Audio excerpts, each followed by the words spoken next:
우리 집에 프린터가 있습니다. 뭐 인쇄가 안 되는 거예요. 그리고 왜 그런가 봤더니 잉크를 갈으라고. 그래서 잉크를 갈기 위해서 이제 이 뚜껑을 열었지 않았겠습니까? 근데 뚜껑을 열었는데 무슨 색이 비어있다는 이 표시가 다 나니까 이제 해서 사무실에 가서 이제 사다가 갈아 끼우는. 그리고 나서 이제 프린터 출력을 하면 아주 깨끗하게 잘 되는 거예요. 어떤 때는 컬러 사진이 있어 이것을 출력을 하면 컬러가 그대로 출력이 돼 나오는 겁니다. 사진을 출력을 하면 사진 색깔 그대로 출력이 돼요. 아름답지요. 그런데 프린터 안에 잉크는 고작 3가지밖에 없는 거예요. 이 3가지 색깔밖에 없는데 모든 각가지 색상이 다 표현되는 것은 색에는 3원색이 있다고 그러잖아요. 빨강, 파랑, 노랑입니다. 프린터가 이 3원색을 조합을 시켜가지고 출력하려고 하는 그것을 다 그대로 아름답게 출력을 하는 거. 놀랍지요. 그런가 하면 색에 3원색만 있을 뿐만 아니라 빛에도 3원색이 있다고 하잖아요. 빨강, 초록, 파랑입니다. 이 빛의 3원색을 조합을 해서 우리가 흔히 보통적으로 사용하고 있는 모니터가 있는데 8비트 모니터라 합니다. 이 8비트 모니터의 경우는 약 1677만 7216가지 색상을 표시할 수 있다고 해요. 놀랍지요. 그런데 더 놀라운 것은 뭐냐? 8비트 모니터가 아니고 10비트 모니터는 전문가용이다 이렇게 말해요. 이 10비트 모니터는 자그마치 15가지 이상의 색상을 표현할 수 있다고 합니다. 저는 그거를 읽고 입이 딱 벌어졌어요. 깜짝 놀랐습니다. 사실은 고작 빛의 3원색인 빨강, 초록, 파랑을 가지고 조합을 해서 이렇게 경이로운 수에 해당하는 색상을 나타낸다는 것입니다. 놀라운 일이죠. 그런데 신앙에도 3원색이 있습니다. 신앙의 3원색이 잘 조화되면은 색깔, 빛깔의 3원색이 조화됨으로 아름다운 색상을 연출할 수 있는 것처럼 신앙에서도 아름다운 모습을, 신앙의 모습을 아름답게 나타낼 수 있는 것입니다. 바로 저와 여러분이 읽은 본문에 신앙의 3원색을 의미하는 단어들이 포함되어 있는 것입니다. 그래서 오늘은 기도에 담긴 신앙의 3원색, 기도에 담긴 신앙의 3원색이라는 제목으로 함께 교훈, 은혜를 받고자 하는 것입니다. 바울은 데살로니가 교회에 보내는 편지 시작이 인사였다고 그랬지요. 은혜와 평강을 빌어주는, 기원하는 인사였습니다. 이어서 인사가 끝난 다음에 데살로니가 교회를 위해서 기도하고 있다는 사실을 언급해 주고 있는 것입니다. 그런데 바울과 실로아나 디모데는 어떤 기도를 드렸는가? 그리고 어떤 내용으로 기도를 했을까? 이런 내용이 궁금증을 가지면서 이제 첫째로 말씀드리고자 하는 것은 기도의 특징에 관한 말씀이 되겠습니다. 이 바울 일행이 데살로니가 교회를 위해서 기도한 기도의 특징은 어떤 것이 있었을까? 그 중에 하나는 중보 기도의 특징이 있었던 것입니다. 1장 2절을 보십니다. 우리가 기도할 때 너희에 대해 말하며, 우리는 누구를 두고 하는 말씀일까요? 바울을 포함한 실로아노 그리고 디모데입니다. 이 세 사람이 기도할 때에 너희에 대해서 말을 한다고 그랬습니다. 데살로니가 교회 성도들이죠. 한 사람 한 사람 이름을 불러가면서 기도했다는 뜻이에요. 그러면 이것을 데살로니가 교회는 뭐 나이 많은 사람도 있고 적은 사람도 있고 이런 전 형편 있는 사람들이 있지만 이 세 사람이 기도할 때마다 이름을 하나하나 기억하는 거예요. 그리고 불러가면서 하나님 앞에서 기도를 드린다. 바로 그 뜻인 것입니다. 이름하여 중보 기도라고 하는 것입니다. 중보기도 낯설지 않으실 거예요. 우리 교회 주보에도 중보기도 제목들이 있습니다. 성도 여러분이 김윤환 목사의 이름을 불러가며 또 유경희 사모의 이름을 불러가며 기도를 한다면 그것은 중보기도입니다. 또 제가 성도 여러분의 이름을 하나하나 불러가면서 기도를 드린다면 그것 또한 중보기도입니다. 성도 여러분이 상호 간에 어떤 형제, 어떤 자매 이름을 불러가면서 어떤 형제가 요즘 이름이 어렵지? 기도를 드리자. 그래서 이름을 불러가면서 구절의 기도를 드리면 그것이 바로 중보기도라고 할 수 있는 것입니다. 성경은 말씀해요. 중보기도는 역사하는 일이 많다, 크다. 그러므로 우리 믿음 생활에서 꼭 우리가 가져야 할 자세는 저와 여러분이 사도 바울처럼 중보기도 드리는 자세를 가져야 할 줄로 믿습니다.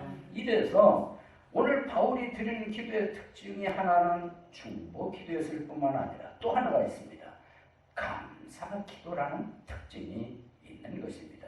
이제 여러분들 다시 한번 1장 2절 하반절을 보시면 너희 모두를 인해 항상 하나님께 감사드림은 그랬습니다. 너희 모두라고 그랬습니다. 데살로니가 교회를 이루고 있는 여러 사람들이 있었는데 하나도 제어가 안 되는 거예요. 교회를 이루었다 하는 모든 이가 다 이 말씀 안에 포함이 되는데 뭐라고 하시는가? 모두로 인해 항상 그랬습니다. 항상 기도했다는 거죠. 그럼 언제부터 기도했을까? 사도 바울께서 데살로니가에서 몇 주 동안 말씀을 전했다고요? 3주. 채 한 달이 안 됩니다. 이런 짧은 기간 복음을 전해서 세워진 곳이 데살로니가에는 교회였는데 거기를 떠나면서 자꾸 생각이 나는 거예요. 사도 바울이 마치 뭐가 같은 거 하면 어머니가 아이를 출산했는데 이게 조산아야. 아이고 참 불쌍해. 자꾸 생각나겠죠. 항상 기억나겠죠. 데살로니가 교회는 영적으로 말하면 건강한 성숙한 교회가 아니고 이제 갓해는 얼마 안 된 어린아이 교회라는 거예요. 물가 내놓은 아이처럼 바울은 자꾸 생각이 나는 거예요. 항상 생각이 나는 거예요.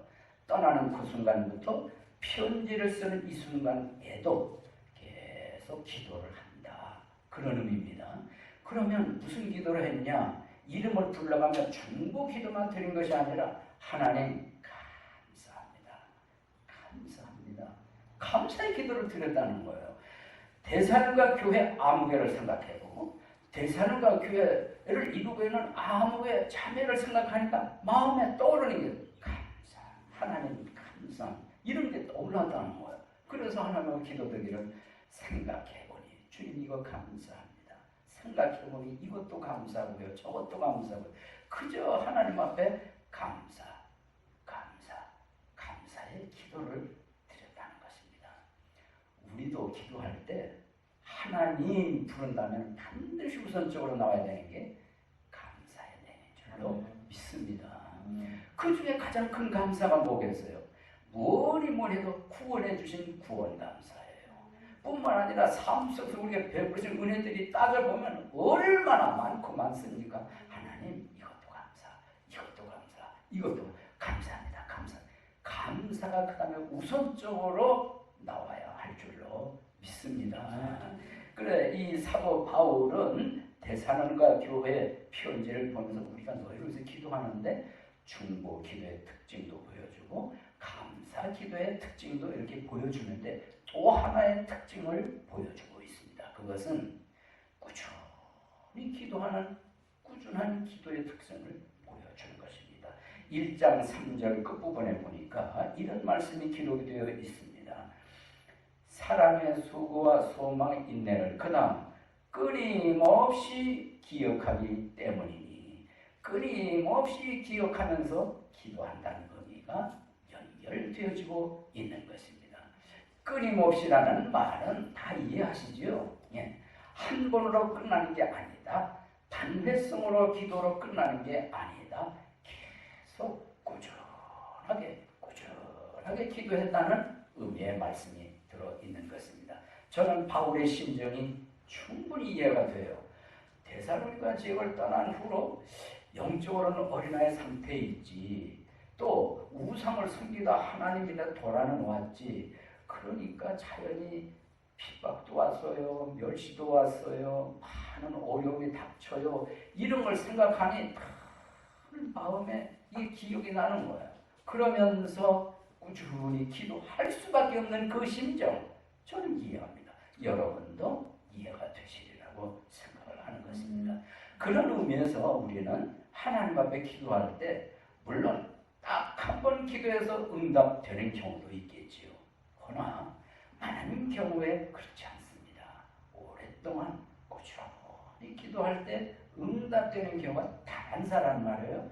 이걸 우리가 이해한다면, 깨닫는다면 여러분 어떤 주제를 놓고 기도할 때, 문제를 놓고 기도할 때, 기도의 필요성인 내용을 하나님 앞에 놓고 기도할 때 한 번 기도하고 끝나지 마시고 바울의 모습처럼 꾸준히 끈기 있게 기도하는 저와 여러분이 되셔야 할 줄로 믿습니다.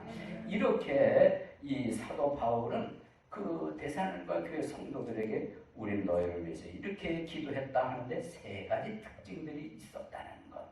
중보 기도의 특징, 감사 기도의 특징, 꾸준하게 드리는 기도의 특징을 보여주면서 이제 크게 두 번째로 사도 바울은 데살로니가 교회 성도들에게 이 편지 속에 나타낸 것은 무엇인가 하니 너희를 위해서 기도하는데 기도 속에서 구체적으로 너희를 위해서 이렇게 기도를 했다. 그것을 말씀하고 있는 것입니다.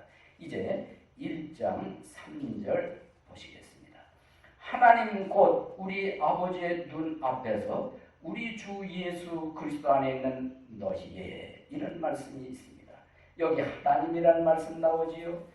그 뒤에서는 우리 주 예수 그리스도라는 말씀이 나옵니다. 앞에 하나님은 성부 하나님을 말씀해요. 뒤에 나오는 우리 주 예수 그리스도는 성자 하나님을 말씀합니다.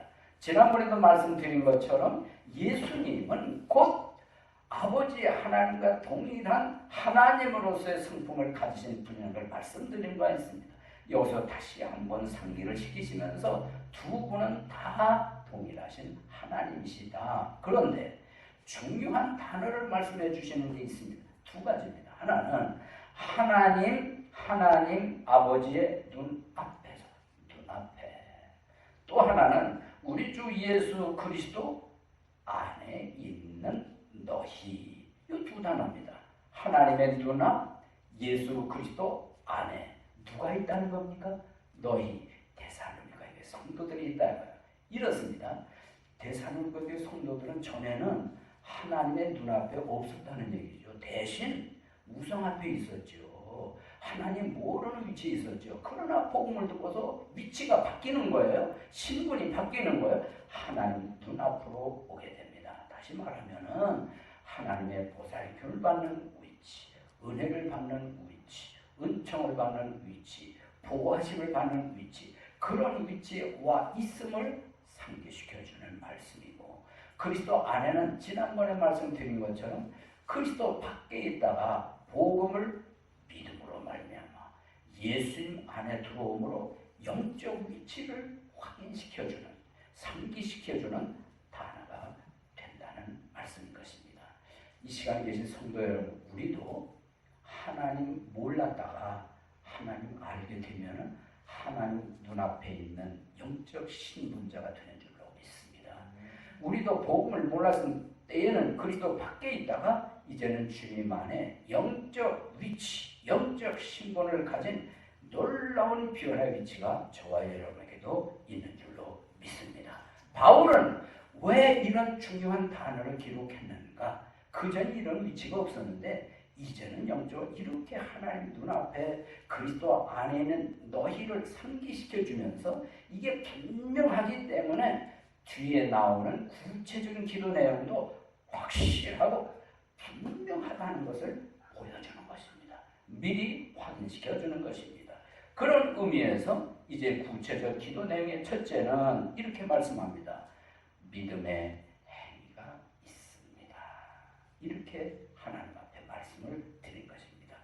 1장 3절 다시 보시면 하나님은 우리 아버지 눈앞에서 우리 주 예수 그리스도 안에 있는 그 다음 너희의 믿음의 행위와 그랬습니다. 믿음의 행위. 믿음이 무엇일까요? 믿음이란 무엇일까요? 우리가 믿는다, 믿습니다 이런 말을 주고 많이 받지만 막상 질문을 던져서 믿음이 무엇입니까? 그러면 얼른 대답하기가 어려워요. 그러나 어려울 것 없습니다. 성경은 믿음이란 무엇인지를 히브리서 기자를 통해서 말씀해 주셨지 않습니까? 믿음은 바라는 것들의 실체, 보이지 않는 것들의 증거다. 이게 성경에서 말하는 확실한 믿음에 대한 정의의 말씀인 것입니다. 히브리서 기자가 말씀해 주셨습니다.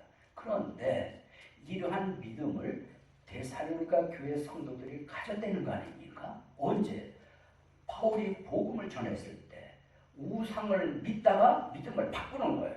살아계신 하나님으로 믿는 것, 하나님을 받아들이는 것, 영접하는 것, 예수 그리스도를 구세주로 믿는 것, 받아들이는 것, 예수 그리스도가 하신 일, 즉 십자가에서 이루신 일, 장사 지낸 지 3일 만에 부활하신 일을 믿는 거예요. 받아들이는 거예요.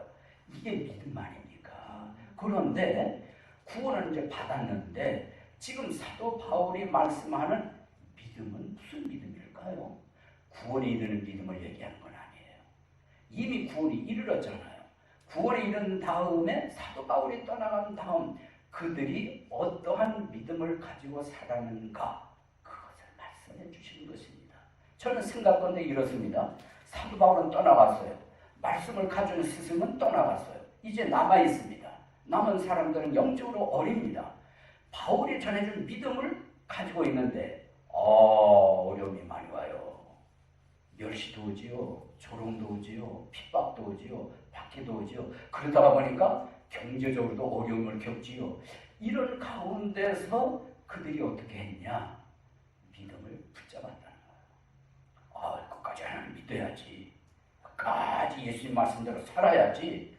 끝까지 어려움 속에서도 어떠한 어려운 환경 속에서도 믿음을 포기하지 아니하고 나타낸다는 겁니다. 지켰다는 것입니다. 붙잡았다는 것입니다. 그리고 말씀에 순종했다는 것입니다. 아니 어떤 사람이 옛날 생활로 그냥 돌아갈까? 너무 어렵잖아. 그래서 돌아가려고 했을 수도 있죠. 그러나 생각을 다시 보셔서 아니지. 사도 바울이 증거한 말씀이 참이지. 사실은 하나님이 참이지. 이분이 참으로 섬길 뿐이지. 그래서 삶 속에서 옛날로 돌아가자 하는 것을 저버리고 끝까지 믿음의 걸음을 한 발짝, 두 발짝 걸었다는 뜻입니다.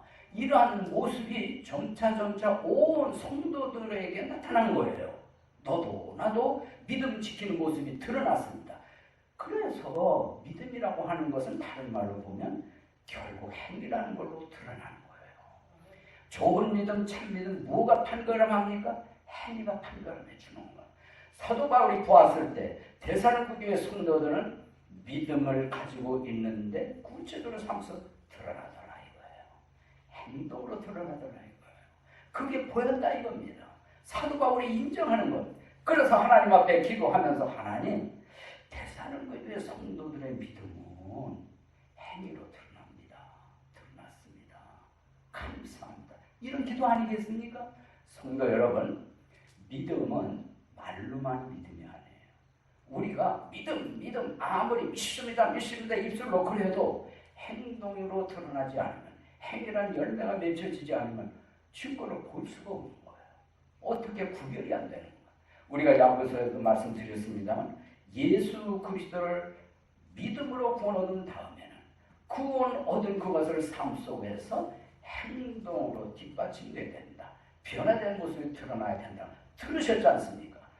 바로 데살로니가 교회 성도들은 바로 이런 믿음을 행위로 드러내는 보이는 모습을 우리에게 보여주었습니다. 그런 까닭에 저와 여러분도 예수 그리스도를 믿음으로 구원받았으니 이제 이후로는 구원받은 변화된 모습을 행동으로 보여야 할 줄로 믿습니다. 어디에서요? 교회 안에서도 보여야 되지요. 내가 대부분의 삶을 보내보면 가정에서 보여야 되지요. 일터에서 보여야 할 줄로 믿습니다. 그 중에 가장 큰 행동의 변화는 언어가 변해야 돼요. 언어.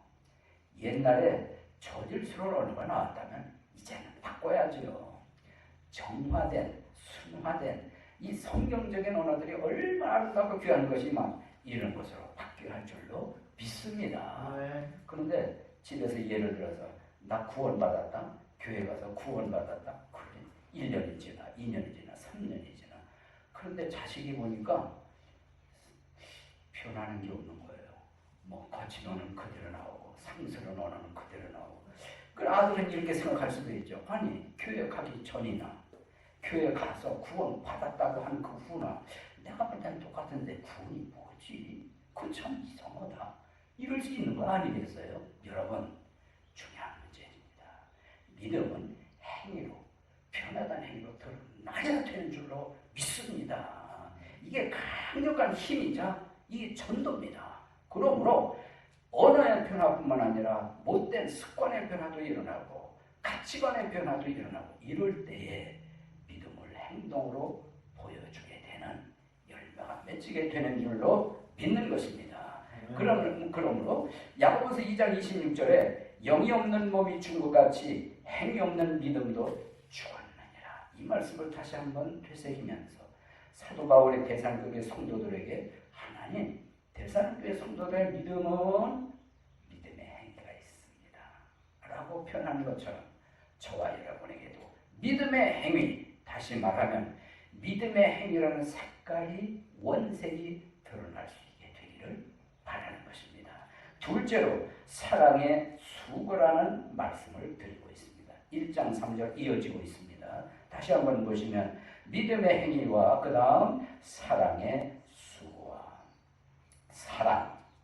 여러분 이 세상에서 가장 많이 쓰이고 가장 많은 책에서 쓰이는 차지하는 단어는 사랑이 있습니다. 사랑이죠.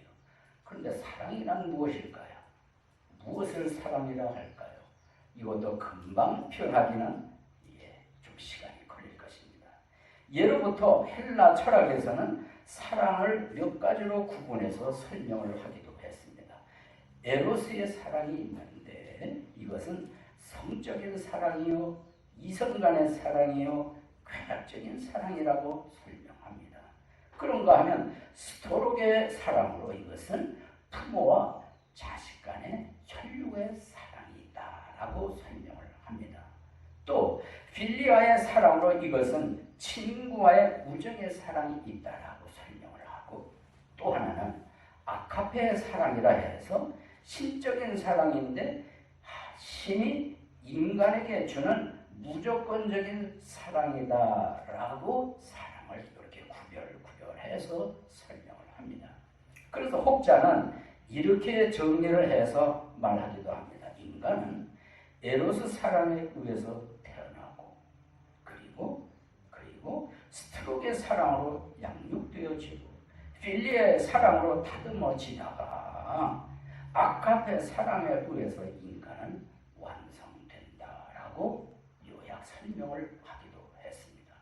그러면 성경은 사랑에 대해서 무엇이라고 말씀합니까? 사도 바울이 고린도전서 14장에서 아주 상세한 설명을 해놓았습니다. 사랑은 오래 참는다, 친절하다, 시기하지 않는다, 자랑하지 아니한다, 우쭐대지 아니한다, 무례 행동하지 않는다, 시기하지 않는다, 그리고 자기 것을 추구하지 않는다, 쉽게 성내지 않는다, 악을 생각하지 않는다, 불법을 기뻐하지 않고 진리를 기뻐한다, 모든 걸 참는다, 모든 걸 바란다, 모든 것을 견딘다. 사랑이라는 단어 속에 담긴 특성들 이렇게 여러 가지 구체적으로 설명을 해 주신 것입니다. 그렇다고 한다면 오늘 본문에서 데살로니가 교회 성도들은 사랑의 수고라고 했는데 사랑은 어떤 사랑인가? 무슨 사랑인가? 바로 아카페적인 사랑을 말씀하는 것으로 하나님의 사랑, 인간에게 주시는 무조건적인 사랑을 말씀을 하는 겁니다. 이렇습니다. 예수 그리스도 복음을 듣고 나서 데살로니가 교회 성도들은 위대한 발견한 것이 있습니다. 하나님의 사랑이었습니다. 하나님의 사랑을 발견하고 믿었어요. 그래서 완전히 녹아진 거 아닙니까? 삶이 바뀐 거 아닙니까? 가치관이 바뀐 거 아닙니까?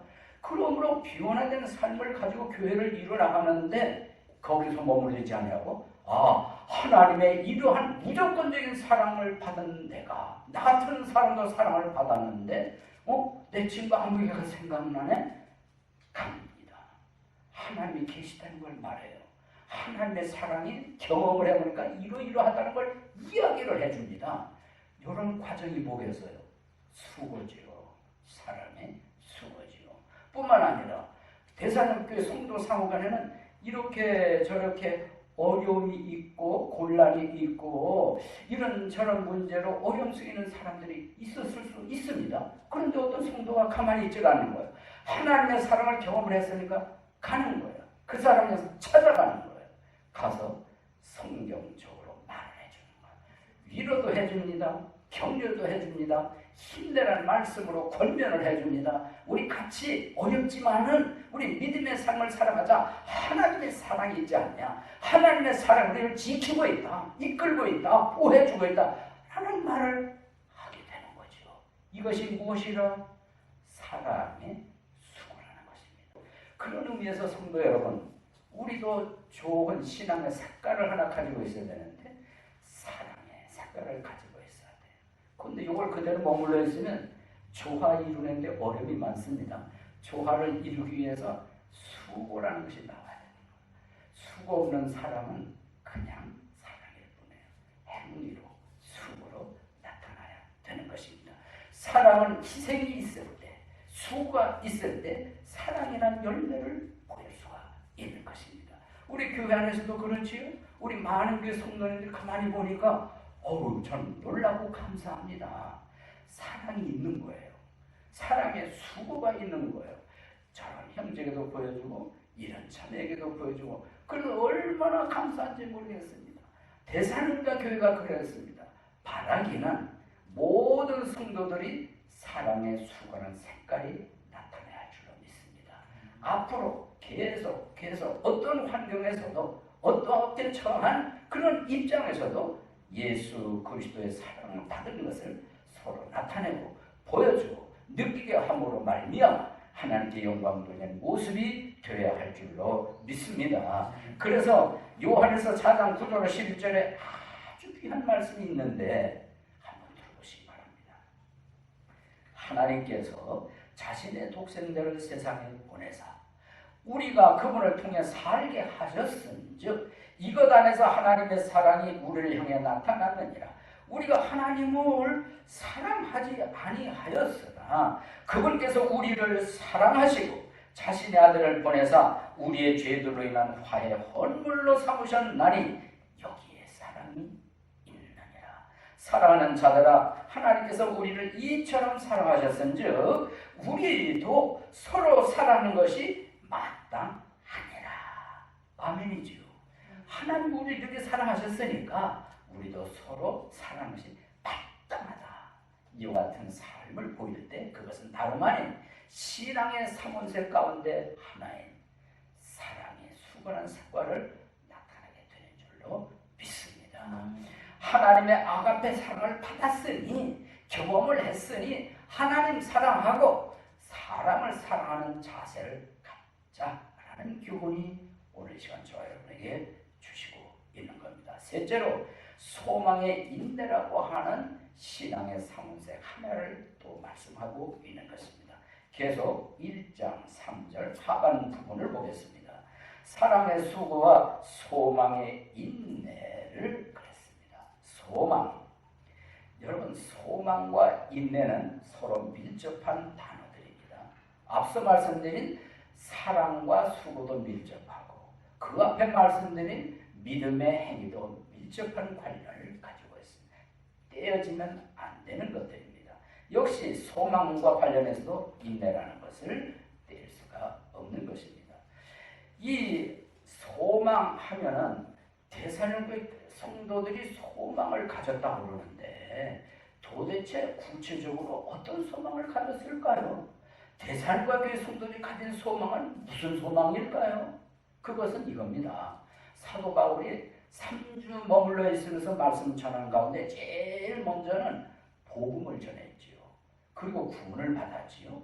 그런 다음에는 아마도 추측건데 데살로니가 교회 성도들을 믿음 삶 가운데 가장 우선적으로 필요한 중요한 것들을 가르쳤을 것으로 짐작이 돼요. 그 중에 하나가 뭐냐? 소망에 관해서 가르친 거예요. 소망의 내용이 뭐냐? 예수 그리스도의 재림이라는 것입니다. 재림을 가르쳤다는 말씀입니다. 그래서 사도 바울이 떠나간 다음에 많은 어려움이 있었지요. 고통이 있었지요. 참 심각한 환경이 있었지요. 그런 가운데 참는 거예요. 누가? 데살로니가 성도들이 견디는 거예요. 포기할까 그러다가도 아니지. 사도 바울께서 말씀하신 대로 우리에겐 소망이 있잖아. 예수 그리스도가 오신다고 그랬잖아. 그러면 참아야지. 견뎌. 그래서 오늘도 참고 내일도 참고 이러면서 성도들 거의 다 어려움 속에서 견뎠다는 거예요. 참았다는 거예요. 그래서 인내가 되는데 무엇 때문이냐? 소망 때문이라는 거죠. 희망 때문이라는 거죠. 그게 무엇이라고요? 예수님의 재림이라는 겁니다. 예수님의 재림을 생각하니까 견디게 되더라. 예수님의 재림을 기억하니까 어려움을 이기게 되더라. 그런 얘기입니다. 그렇다면 성도 여러분, 예수님의 재림이 무슨 의미가 있지요? 그것이 뭐를 이렇게 소망을 삼는 거죠? 여러분 아십니까? 기억하십니까? 바울이 이걸 가르쳐 준 거예요. 데살로니가 교회 성도 여러분, 예수님의 재림이라는 게 있는데 예수님이 재림을 하시게 되면 이런 현상이 벌어집니다 하면서 가르쳐 준 거예요. 예수님이 재림하시는 그 순간 이 세상에서 예수님을 믿고 떠나간 몸이 무덤에 장사 지낸 사람들이 있을 거다. 그 사람들은 몸이 다시 살아난다는 거예요. 몸이 순식간에 변하는, 썩지 않은 몸으로 바뀐다는, 예수 몸처럼 호련히 변화되고, 동시에 그 순간 살아서 믿음 생활하는 사람은 어떻게 된다고요? 똑같이 몸이 변화가 되는데 부활하신 예수님의 몸처럼 순식간에 변화가 되는데, 그러면 부활한 성도나 살아서 믿어서 변화된 사람이나 어떤 현상이 벌어지는가? 예수 몸처럼 변화된 순식간에 하늘로 들림을 받는다. 이거를 휴거라고 가르쳤던 거예요. 휴거. 예수님 재림 순간 이런 일이 벌어지는데 몸이 변화가 되니까 더 이상 고통을 모르는 거예요. 몸이 변화가 되니까 질병의 고통을 모르는 거예요. 아픔을 모르는 거예요. 이 세상에 겪는 모든 시련에 겪는 아픔, 고통, 쓰라는 이 모든 것은 다 끝나고 예수님의 몸처럼 변화된다. 언제? 예수님 재림 시에. 그러니까 데살로니가 교회 성도들에게 가장 큰 소망의 순간이 언제인가? 주님의 재림. 바로 그 순간이었던 겁니다. 그걸 생각하고 오늘의 어려움을 참았고 여러 가지 고통을 견딜 수 있다. 그러다 보니까 생긴 것이 인내. 인내라고 하는 아주 신앙에서 중요한 성품이 생겼다 하는 말씀인 것입니다. 데살로니가 교회 성도들의 소망의 인내라는 모습이 교회 안에만 퍼진 게 아니라 주변에도 자꾸 퍼져나왔습니다. 다음 주에 말씀을 드리게 될 것입니다. 사도 바울이 압니다. 인정을 합니다. 평가를 해줍니다. 데살로니가 교회 성도들은 소망의 인내의 색깔, 신앙의 좋은 색깔을 가지고 있음을 인정을 하고 있는 겁니다. 그렇다면 성도 여러분, 저와 여러분의 소망이 있습니까? 희망이라는 거 있습니까? 사람은요, 희망이 보이지 않으면 포기합니다. 이게 사람의 습성입니다. 우리나라에, 특히 한국에 이 자살률이 참 높잖아요. 왜 자살을 할까요? 한 줄기에 가느다란 희망이 보이면 포기 안 합니다. 지금까지 보였던 가느다란 희망이라는 빗줄기마저 이게 완전히 없어지고 살 소망이 없어지니까 목숨을 끊는 거예요. 이렇게 사람은 삶 속에 소망이라는 것, 희망이라는 것 대단히 중요합니다. 희망이 보이니까 살아가고 있는 거 아닙니까? 희망이라는 게 앞에 놓이기 때문에 어려움을 참고 오늘의 고통을 견뎌내는 것 아닙니까? 그런데 어디에 소망을 두느냐는 더 중요합니다. 세상에서 소망을 둘 수도 있겠죠. 재물에 소망을 둘 수도 있겠죠. 그런데 그게 영원합니까? 진짜 소망이 됩니까? 아니죠. 보십시오. 성경은 참 소망은 예수 그리스도 안에 있다고 말씀합니다. 말씀에 있다고 말씀합니다. 참 소망은 바울이 가르쳐준 대로 예수님의 재림에 있다고 믿습니다. 그러므로 여러분 어려우시지요? 이민 생활에 오늘 내일 살아가는데 얼마나 힘드십니까? 벅찹니까? 때로는 낙심도 되지 않습니까? 실망이 되기도 하지 않습니까? 어떤 때는 끝이 안 보이기도 하지 않겠어요? 그러나 포기하지 마세요. 낙심하지 마세요. 희망이 있다니까요. 소망이 있다니까요. 어디에? 말씀 안에. 어디에? 예수님 안에. 언제? 재림의 그 순간에 있다 이 말입니다. 그러므로 우리가 오늘의 아무리 어려운 그 고통, 환경, 시련이 있다 할지라도 우리에게는 소망이 있다. 예수님의 재림이라는 희망이 있다. 이거를 굳게 붙잡으시기 바랍니다. 이거를 붙잡는 한 말씀이 약속해 주신 대로 오늘의 어려운, 오늘의 고통을 능히 이기고 견디고 그러다 보니 인내의 모습을 나타내게 되는 줄로 믿습니다. 로마서에서 이런 말씀을 했습니다. 현재의 고난은 장차 우리에게 나타날 영광과 비교할 수 없다고 그랬습니다. 여러분, 우리 이런 말씀을 붙잡고 어려움 속에서 이기시고 승리의 삶이 이어지게 되시기를 간절히 바라는 것입니다. 이 바울은 하나님 앞에서 기도할 때 하나님, 데살로니가 성도들이 신앙의 3원색이네요. 첫째는 믿음의 행위라는 색깔입니다. 둘째는 사랑의 수고라는 색깔입니다. 셋째는 소망의 인내라는 색깔입니다. 이 말씀이 데살로니가 교회에게 해당하는 말씀이면서 하나님 앞에 올려진 표현이지만 이 말씀이 저와 여러분에게도 동일하게 적용이 되어야 할 줄로 믿습니다. 그런 의미에서 여러분은 신앙의 3원색 어떤 색깔을 가지고 계시는지요? 믿음의 행위라는 색깔이 있으신지요? 사랑의 수고라는 색깔이 있으신지요? 소망의 인내라는 색깔이 있으신지요? 세 가지가 다 어우러져야 다양한 색깔이, 아름다운 색깔이 나올 수가 있는데 그 중에 하나만 있어도 안 되겠습니다. 우리 모두 세 가지 신앙의 3원색을 골고루 갖춰서 자, 믿음의 색깔이 있으면 행이라는 색깔로 조화를 시키고 사랑이라는 원색이 있으면 수고라는 색깔로 조화를 시키고 소망이라는 색깔이 있으면 인내라는 색깔로 조화를 시켜서 우리가 있는 그곳에 아름다운 신앙의 모습이 나타나시기를 바랍니다. 교회든 가정이든 일터이든 이런 아름다운 모습을 보이라는 교훈을 우리에게 주시는 줄로 믿습니다. 이제 마지막으로 이 사도 바울은 기도를 드리면서 한 가지 확신한다고 하는 내용이 있습니다. 4절이 되겠습니다. 함께 읽겠습니다. 시작. 사랑하는 형제들아, 하나님께서 너희를 선택하셨음을 아노라 그랬습니다. 이 데살로니가 전서의 형제라는 말이 19번 나옵니다.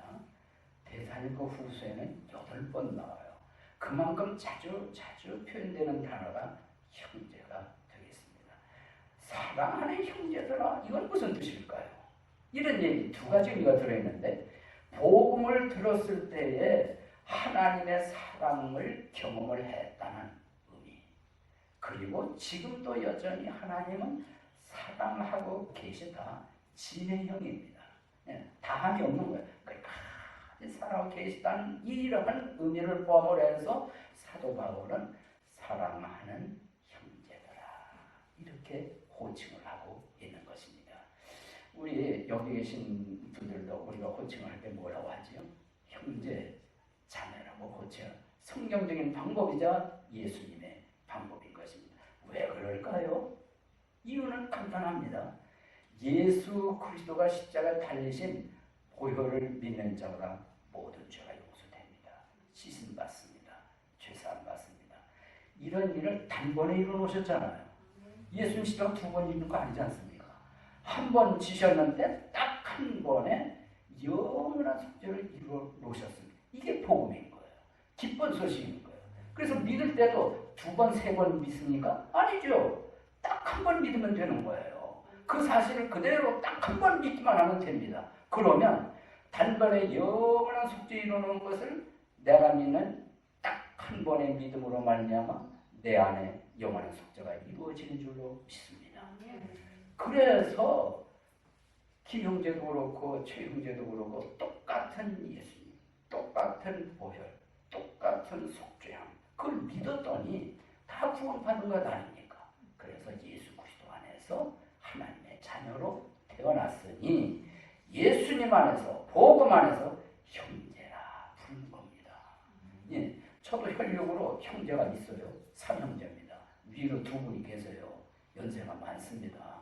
그런데 그 혈육의 정의란 대단하지 않습니까? 여러분도 그러하시지요? 그런데 신앙 안에서 예수님의 피로 그리스도 안에서 복음 안에서 형제이기 때문에 우리가 하나님의 사랑을 담아 부를 때 형제, 자매라 부르는 것은 지극히 귀한 표현인 줄로 믿습니다. 제가 하나 기준을 말씀드릴게요. 나를 기준으로 해서 이름을 불러야 할 대상이 나이가 비슷하거나 적다. 그럴 땐 형제라 부르십시오. 자매라 부르십시오. 그러나 나를 기준으로 해서 상대방을 불러야 할 대상이 나이가 더 많을 경우에는 형제님 혹은 자매님 이렇게 부르시면 좋은 예의가 되리라 생각을 하는 것입니다.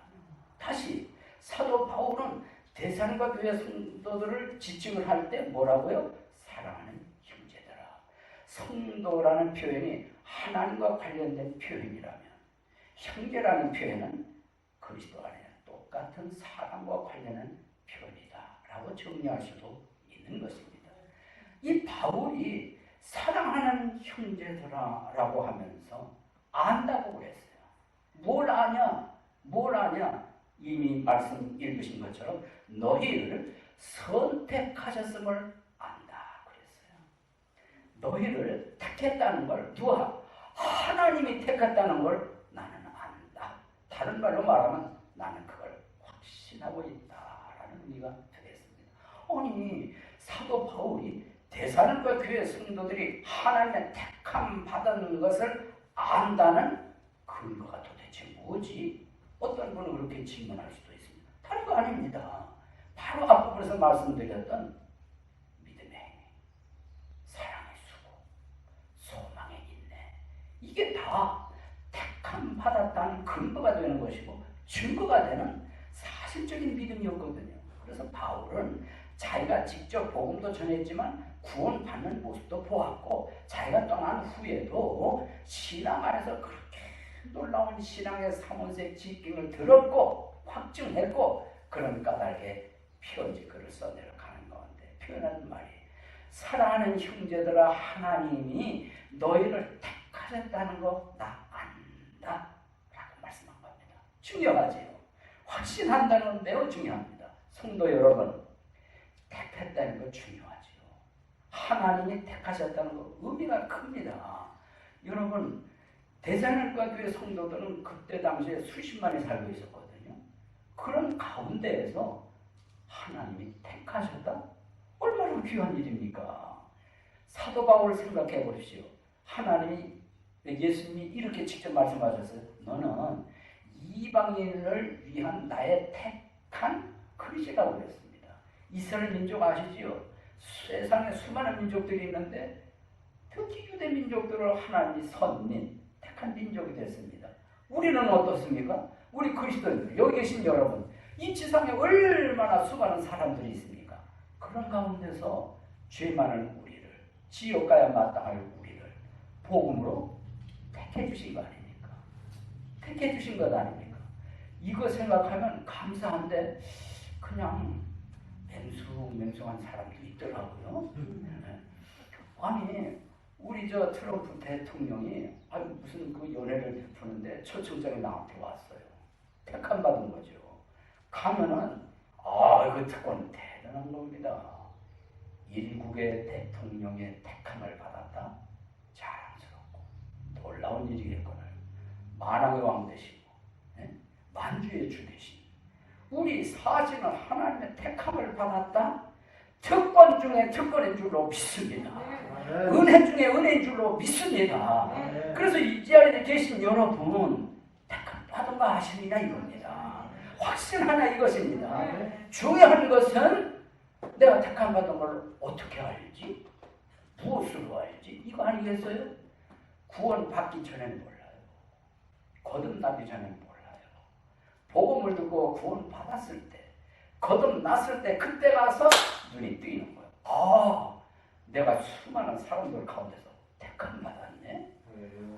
내가 하나님의 의해서 택함을 받았네. 그때서 할렐루야 감사합니다 찬송이 나오게 되는 줄로 믿습니다. 그러므로 구원받기 전에는 모르나 구원받은 후에는 알 수 있다. 성경을 근거로 확신할 수 있다. 이런 얘기가 되는 것입니다. 사랑하는 성도 여러분, 저는 오늘 기도에 담긴 신앙의 삼원색이라는 제목으로 말씀드렸습니다. 첫째는 바울이 기도를 하는데 세 가지 특징들이 있다는 겁니다. 중보 기도의 특징, 감사 기도의 특징, 꾸준한 기도의 특징들이 있다. 여러분 이 말씀 들으면서 무슨 생각을 하셨나요? 혹시 마음에 배운 것이 있으신지요? 두 번째로 말씀드린 것은 사도 바울이 데살로니가 교회 성도들의 신앙의 삼원색을 말씀드렸다는 것. 믿음의 행위라는 색깔, 사랑의 수고라는 색깔, 그리고 소망의 인내라는 색깔. 이걸 모두 얻어 그게 신앙의 삼원색이라고 했습니다. 빛이나 색깔이나 조합을 하고 조합을 하면 아름다운 색깔을 표출해낼 수 있는 것처럼 우리 신앙 이 세 가지를 잘 조합을 하고 조합을 하면은 우리 삶에 아름답고 아름다운 신앙의 모습이 드러나게 된다는 것을 말씀드린 겁니다. 혹시 배우신 게 있는지요? 교훈이 되신 게 있는지요? 마지막으로는 택함 받은 걸 아는 거 중요하다고 그랬습니다. 확신하는 거 중요하다고 그랬습니다. 이상의 말씀이 오늘 종합 여러분이 읽었던 데살로니가전서 1장 2절로 4절에 기록된 말씀이었습니다. 예배당을 떠나기 전 오늘 들으신 말씀 한 말씀에 가슴에 새기면서 이 말씀을 감사해 하시고 순종해 하심으로 말미암아 하나님께 영광 돌리시기를 바랍니다. 무엇보다도 한 번 더 강조해서 말씀드리거니와 신앙에도 삼원색이 있다. 이 삼원색이 골고루 구비해야 된다. 그리고 조화를 이루어야 된다. 그럴 때 위로 하나님께 영광 돌리고 우리가 몸담는 교회가 아름다운 교회, 성숙된 교회를 갖고 가게 되는 줄로 믿는 것입니다.